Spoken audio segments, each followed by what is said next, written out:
Part of my tips and tricks series here on the channel, I occasionally do repair videos for people who want to fix their iPhones without paying Apple a ton of money to do so. For this video, maybe you've dropped your iPhone 6s Plus and you've shattered the screen. Well, you can actually buy a replacement iPhone 6s Plus screen and easily install it yourself to replace that cracked one and have your iPhone looking like new again.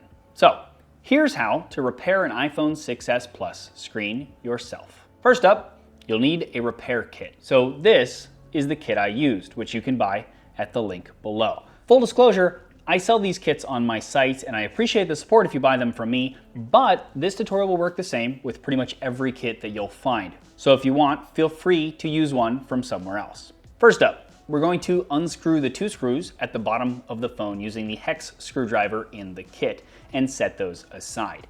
They're tiny, be careful.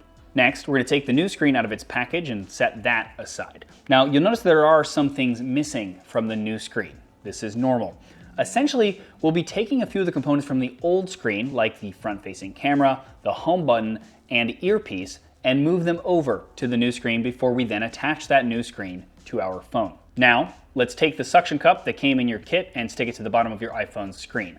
If your screen is cracked, try your best to suction on an area with the least cracks, as those cracks will allow air in and potentially cause you to lose suction. Next, pull up on the suction cup with one hand, and with the other, use one of the plastic pry tools to fit inside the gap between the screen and the frame of the iPhone, and leave it there to keep a gap for us. With it still in there, use another pry tool to wedge your way around it with a twisting motion until you have a gap big enough to use your hands to pry it the rest of the way open, and just make sure that you stop before you get it fully pulled back, as we have cables connecting that to the motherboard below, and we have to remove those first. Next, using the Phillips screwdriver in the kit, remove the metal bracket over the battery connector and make sure to set aside the metal and put each screw next to the holes that it came out of so that you don't confuse them.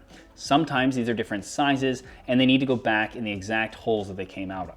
Next, we're going to pry off the battery connector with one of the pry tools. We do this to disconnect the battery, just so that we don't short circuit anything while we're in here. And then, using the same screwdriver, remove the screws holding down the metal bracket at the top right, underneath which are the cables that go to the screen. Again, set this aside and each screw next to each hole that it came out of to make sure that you put them back in the right place when we're done. At this point, I take a photo of the cables here as they have to go back, overlapping one another in a very specific way that can sometimes get confusing. Then we're going to pull off the connectors using the pry tool or your fingernail, and this will free the screen, which you can separate from the phone's frame and set the phone's frame aside as we're done with that for now. Now, we're going to be moving all of those components I mentioned earlier to the new screen, starting with the earpiece and front camera, by unscrewing the metal bracket at the top, holding all of that in place, and setting it aside. Again, screws next to holes that it came out of. Next, we'll remove the earpiece and set that aside. Now, slowly and very carefully, so you don't rip it, disconnect the cables under the earpiece and then peel them from the screen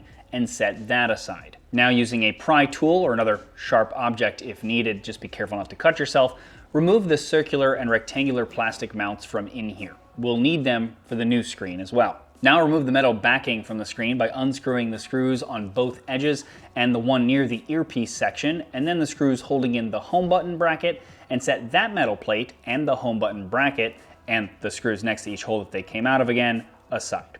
Then push the home button from the front of the device so that it pops out, and disconnect the cable attached to it as well and set all of that aside.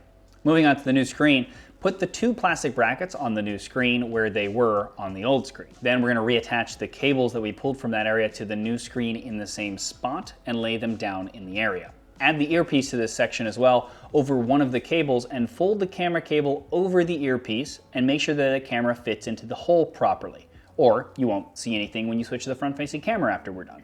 Now, while holding all of that in place, put the metal bracket back and screw everything down. Put the home button into the new screen and connect it to the connector there as well. Then place the metal bracket back over the home button and screw that down. Now peel off the red protective layer if there is one on your screen. Then slide the metal layer that we took off from the old screen under the cables under the earpiece section and then screw it down to secure it. Now we can attach the screen to the phone by first laying the screen at an upward angle against the top of the phone frame and reconnecting the cables to the connectors that they were originally attached to.